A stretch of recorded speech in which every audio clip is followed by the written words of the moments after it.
ఒక ఎగ్జాంపుల్‌గా చూసుకుంటే, మన యొక్క కోరికైనా, ఆశైనా ఎలాగుంటుంది, అది ఎలా నెరవేరుతదా అని దీన్ని ఉదాహరణగా మనం చూసుకోవచ్చు.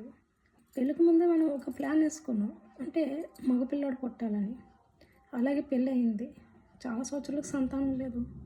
తర్వాత అలాగా కొన్ని సంవత్సరాల తర్వాత సంతానం కలిగింది. మొదటి కాన్పు ఆడపిల్లే. అయితే సరేలే రెండో కాన్పులో పుడతాడేమో అని ఆశతో ఉన్నాం.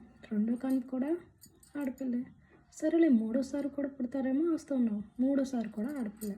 అలా అనుకున్న టైం కల్లా ఆడపిల్ల పుడుతుంది. మరి ఇలాగా మగపిల్లలను ఆశతో ఉన్నప్పుడు ఇలా మనకు జరిగితే మనకి ఎలా ఉంటుంది కదా? జీవితం మీద హిరత కలిగేస్తుంది. దేవుడి మీద నమ్మకం ఉండదు, భక్తి ఉండదు. కానీ దేవుడు మనిషి ఆశాజీవి అంటున్నాడు. దేని మీద కూడా మనము ఆశ పెట్టుకోలేదు. ఏంటి ప్రతిదీ ఇచ్చేవాడు ఆయన.